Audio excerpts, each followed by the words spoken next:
Diagnóstico e assistência às urgências hipertensivas obstétricas. Na história da eclâmpsia, as mulheres convulsionavam e o problema era espiritual.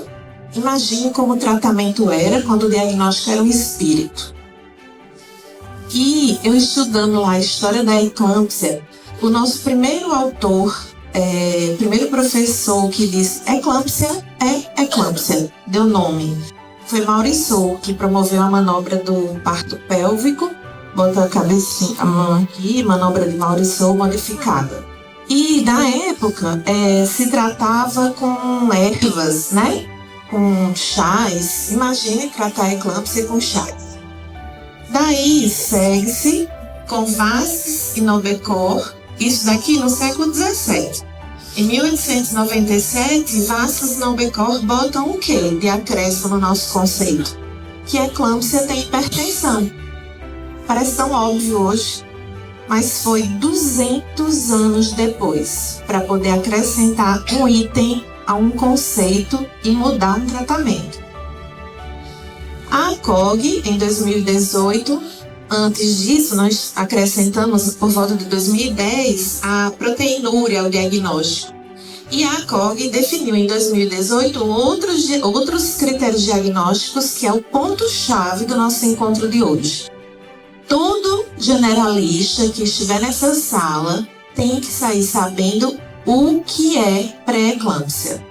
Tratar, vão acabar encaminhando para nós obstétricos, mas pré-eclâmpsia, seu diagnóstico é regra de hoje. E o nosso Brasil, em 2023, criou esse protocolo com a rede que estuda pré-eclâmpsia em doença hipertensiva em gestante de 2023, que é o nosso novo manual. E o pré-eclâmpsia, eu aprendi pré-eclâmpsia como a doença hipertensiva com mais de 20 semanas na mulher com hipertensão, pressão maior que 14/9, com proteinúria maior que 300 mg em 24 horas e relação proteína-creatinina maior que 0,3, maior ou igual. Esse foi o que eu aprendi. Na verdade, eu aprendi com proteinúria maior que 300 mg. Essa relação eu aprendi com vocês, alunos, quando a maternidade daqui mudou o método, né? E então, esse era o nosso diagnóstico de pré-eclâmpsia. Agora, na Associação Americana acrescentou ou lesão de órgãos-alvo. Então, são as pacientes que a gente via no plantão e não tem cara de pré-eclâmpsia. E não aparece a proteinúria. Então, esse conceito, ele acrescentou e acrescenta muito nessa fileira de gente que tinha pré-eclâmpsia antes, 1, 2, 3, 4, 5, não desejo para vocês. Nós acrescentamos mais 3 pessoas que agora têm lesão de órgão-alvo e não entram nesse conceito. Mortalidade materna em Roraima. Esse aqui é o DataSUS. Infelizmente, o Brasil está acima da meta. A meta de mortes maternas, porque 0 mortes, 0, vai ser difícil acontecer. A meta é que nós tenhamos menos de 30 para cada 100 mil nascidos vivos. Aqui são os estados, Norte e Nordeste, enfim. E aqui é Roraima. Roraima no período da pandemia, Roraima em 2022. Então, esse é o nosso mórbido gráfico.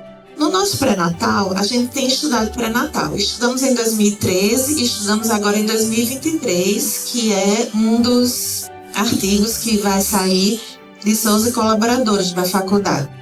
Estudamos 1.009 cartões. Nesses cartões de pré-natal, observamos que havia registro no cartão de 8% de hipertensas. Do total de pacientes de 1.008, 13,8 tiveram pré-eclâmpsia do total. Dessas pré-eclâmpsias, 17% foram prematuros e 0,3% de eclâmpsia. O número se tornou muito estranho, porque a pré-eclâmpsia no mundo é de 13% a 15%. Como é que Roraima tem tão pouco? Então, a hipótese para um próximo trabalho é de uma fragilidade no conceito. Talvez nós tenhamos que melhorar esse conceito de pré-eclâmpsia nas nossas unidades básicas e também na nossa instituição de trabalho, de pré-natal de alto risco e de trabalho que é a maternidade. Vamos para a classificação. Hipertensão. Até 20 semanas, eu vou ter uma hipertensão crônica, que era o que já existia. Se antes de 20 semanas apareceu pressão alta, beleza, hipertensão crônica. Mas não existia a síndrome do jaleco branco. A síndrome do jaleco branco era para o adulto não grávida. Coitada, a grávida não tem o direito de ficar nervosa na hora da consulta, não tinha. Toda grávida que chegava pressão alta na consulta era tratada com metildopa e em casa ficava 9/6 tonta. Porque o problema não é a fisiopatologia, é o síndrome do jaleco branco. Então nós precisamos melhorar o controle de pressão domiciliar. Após 20 semanas, nós temos os nossos quadros mais graves. Pré-eclâmpsia e eclâmpsia, a pré-eclâmpsia sobreposta à hipertensão arterial crônica e a hipertensão gestacional. Pré-eclâmpsia e eclâmpsia é o nosso quadro mais gritante. Os outros 15% evoluirão para o anterior, para a pré-eclâmpsia. Em torno de 15% de hipertensão crônica e hipertensão gestacional terão pré-eclâmpsia. Aí lembra do nosso conceito? Lesão de órgão-alvo. Aí a letra é bem pequenininha. Por quê? Porque essa lesão de órgão-alvo a gente vai ter que acabar decorando com o tempo. Então aqui, a lesão de órgão-alvo é a plaqueta menos de 150 mil, TGO, TGP maior que 40 creatinina de 1. Significa o quê? Se a nossa gestante de 35 semanas chegar com a pressão 14/9 reavaliada, mantém 14/9 e a plaqueta dela é 120 mil, ela é pré-eclâmpsia. Ponto. Eu não preciso fazer proteinúria para provar esse quadro. Ela é pré-eclâmpsia e ela levantou do verde para o amarelo, no risco de complicações. Basta um dos itens alterados. Com relação aos sintomas, pressão alta em gestante com edema pulmonar, iminência de eclâmpsia ou eclâmpsia já era o clássico, mas pressão alta com restrição de crescimento e alterações fetais ao Doppler é pré-eclâmpsia. O que a gente via no nosso plantão, a paciente com pressão alta, o feto restrito ou com centralização junto com alteração de ducto, e não se enquadrava classicamente. Hoje isso é considerado lesão de órgão-alvo, portanto pré-eclâmpsia. Logo, ela tem que sair da maternidade sabendo que ela teve pré-eclâmpsia e que na próxima gestação ela tem que usar aspirina. O conceito ajuda nisso. Na hipertensa, e aí? A proteinúria prévia que eu vou fazer no primeiro trimestre do pré-natal. O aumento de 3 vezes nessa proteinúria e o aumento das doses terapêuticas dos antihipertensivos. O antihipertensivo que ela usava, 2 gramas de metildopa, por exemplo, e com 32 semanas eu preciso acrescentar nifedipina e não melhora, eu tenho que acrescentar. Isso se enquadra no conceito de pré-eclâmpsia superajuntada. Daí, o diagnóstico de pré-eclâmpsia grave. Esse aqui é o que nós, médicos, temos que saber. Porque aqui é onde vai começar a aumentar a mortalidade, né, principalmente. A crise hipertensiva, que é os 4 diagnósticos de pré-eclâmpsia grave. Crise hipertensiva, iminência de eclâmpsia, eclâmpsia e síndrome HELP. Nessa pessoa, para quem trabalha com clínica médica, é nessa pessoa. Tá vendo onde está o rim dela? Então, nessa pessoa que tem todos esses, que pode evoluir dessa forma grave, como é que eu vou saber diferenciar? Na crise hipertensiva, o clássico, maior que 160 por 110. Sem muito arrodeio. Crise hipertensiva, sem sintomas. Iminência de eclâmpsia, sintomas. Sintomas do sistema nervoso central e sintomas que podem sugerir síndrome HELP, como epigastralgia. Esses sintomas do sistema nervoso central são os mais presentes na frequência, então a gente precisa valorizar. Cefaleia com 16/10, cefaleia com 15/9 é igual à iminência de eclâmpsia. Não precisa piorar a pressão para se tornar um critério de gravidade. Eclâmpsia, o clássico, que são as convulsões, e é o que a gente não quer chegar, porque eu não quero voltar à época de Maurício, que é o de século XVII, e a síndrome HELP clássica, que é as lactases desidrogenases ou esquizócitos no sangue periférico, a aptoglobina, que a gente não tem no dia a dia, então eu coloquei o que a gente mais usa, que é a IDH maior que 600, bilirrubina indireta maior que 1,2, CGO maior que 70 e plaqueta menor que 100 mil. Cíntia, o que é que eu faço com esse dado? Decora. o residente eu fico muito feliz de estarem todos vocês aqui, mas decora. Não tem outra alternativa. Porque o diagnóstico é rápido, precisa ser rápido. E nesses pacientes, há alguma diferença de tratamento? Não. É o que desde... Eu sou obstetra há 21 anos, e há 21 anos, graças a Deus, é sulfato de magnésio. Quando eu entrei na faculdade, foi a época da transição do diazepam para o sulfato de magnésio. Era o diazepam e agora sulfato de magnésio. Então, eu não tenho que arrodear em qual remédio usar. É sulfato de magnésio. E eu não tenho por que ter medo de usar o sulfato de magnésio. O sulfato de magnésio é usado na crise hipertensiva? Sim. Precisa ter sintoma? Não. 16/11 mantido é igual ao sulfato de magnésio. Foi uma das coisas que se reforçou cada vez mais nesses novos artigos, nesse novo tratado. Síndrome HELP, que na minha época de residência há 21 anos não era igual ao sulfato de magnésio. Hoje é. Não precisa ter sintomatologia de iminência de eclâmpsia. Ter síndrome HELP é igual a sulfatar. E era o que isso foi evoluindo ao longo dos anos. Os esquemas de sulfato de magnésio tem o Zosman e o Pritia. Aí, eu não botei dose. Pritia é o que você tem que saber que é intramuscular. Trabalhar no interior, lá tem que ter sulfato de magnésio, convulsionou ou iminência de eclâmpsia, é intramuscular, Bovish. O Zosman, que é o que nós fazemos, que é 4 gramas em 20 minutos. A minha residência protocolo era 20 minutos, a gente estava no leito, fazia 1 ml por minuto. Ou em bomba de infusão, que eu aprendi a mexer em bomba de infusão aqui também, que eu não sabia fazer, era só na sentadinha, fazendo 1 ml por minuto. Então, em bomba de infusão. Os antipertensivos continuam os clássicos, hidralazina e nifedipino. Cada vez mais, com mais cuidado para evitar a hipotensão. Porque essa hipotensão no tratamento da crise hipertensiva é o que mais causa óbito fetal. O sulfato de magnésio, lembrando, eu ainda não tinha lido um texto que escrevesse lá, sulfato de magnésio tem que ter na atenção primária. Foi o primeiro texto que eu vi, foi esse de 2023 aqui no Brasil. Então, o sulfato de magnésio tem que ter na atenção primária. O sulfato de magnésio a gente também usa em obstetrícia para neuroproteção fetal, em fetos que nascem com menos de 32 semanas, que não está relacionado, né, à pré-eclâmpsia, mas a gente usa com outras funções. Nós precisamos, o sulfato de magnésio também reduz a pressão intracerebral. E isso se soube ao longo dos últimos 10 anos, avaliando as gestantes, que o uso do sulfato de magnésio diminui o barotrauma, diminui as hemorragias cerebrais. E outra coisa nova, assim, para minha vivência, né? Que o sulfato de magnésio não significa que paciente grave, iminência de eclâmpsia, crise hipertensiva, usou sulfato de magnésio, tem que parir? Não necessariamente.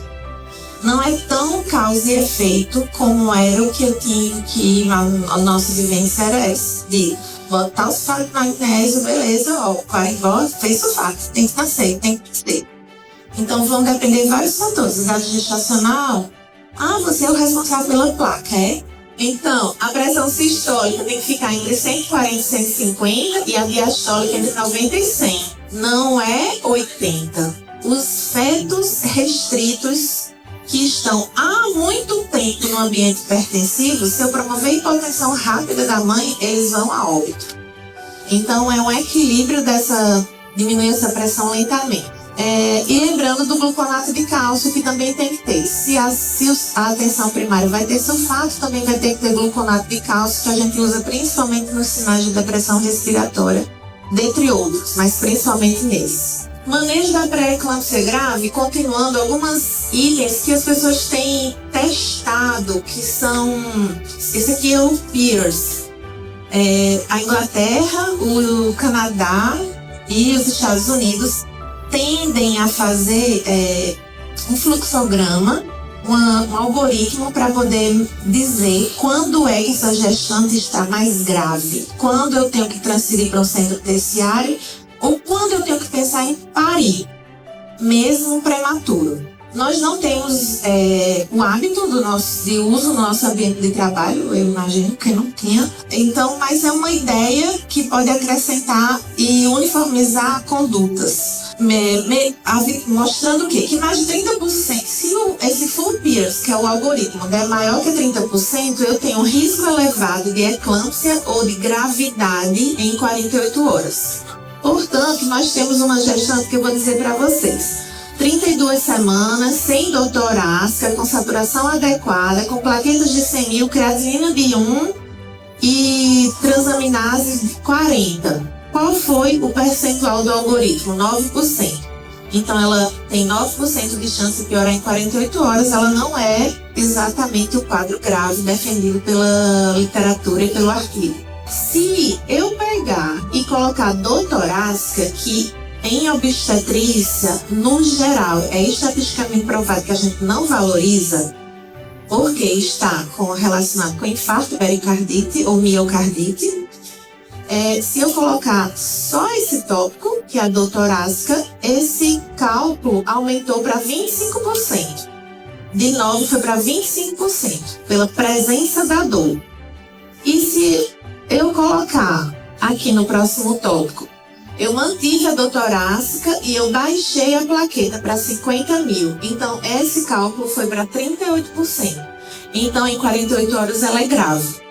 Ou seja, 48 horas o raciocínio é de resolução, mesmo 32 semanas. Ele ajuda nesse nortear do manejo, que eu achei legal, interessante. Para a mensagem final, eu não quero falar de eclâmpsia, eu não quero falar de emergência, eu quero falar de prevenção. Nós somos um estado pobre, nós somos um estado com alta mortalidade materna, então a gente tem que evitar que a mulher tenha pré-eclâmpsia grave. Portanto, nosso protocolo no Centro de Referência de Saúde da Mulher, a gente adotou, uniformizou, e é esse. A aspirina deve ser iniciada, o AS, 150 mg entre 12 e 16 semanas, à noite, e suspenso com 36 semanas. Eu fui procurar porque à noite, sabe, minha gente?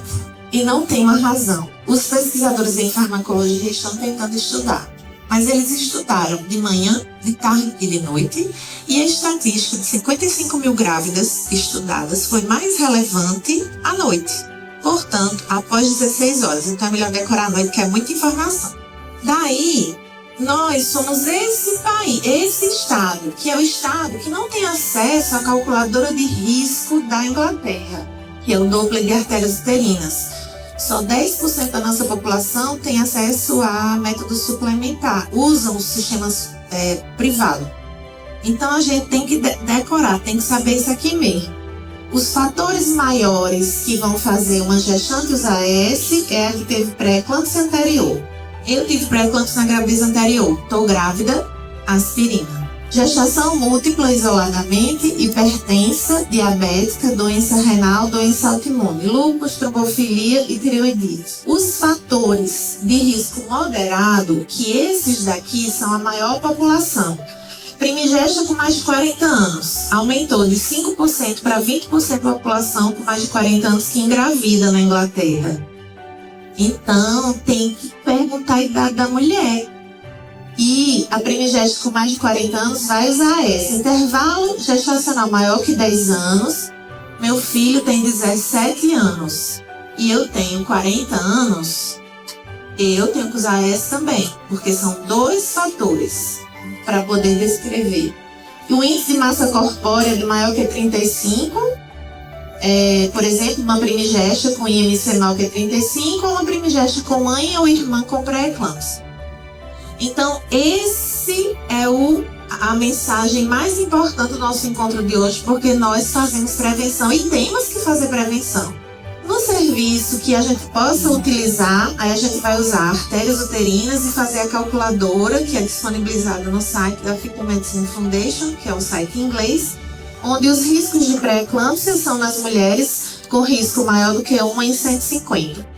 Isso vai ser um pequeno percentual da nossa população que vai ter acesso, mas existe e tem em Roraima também. A nossa literatura para esse protocolo foi baseada na nota técnica do Ministério da Saúde, o Manual de Gestação de Alto Risco, o Fetal Medicine Foundation e o site de hipertensão e gestação. E ele está desde junho de 2023 vigente.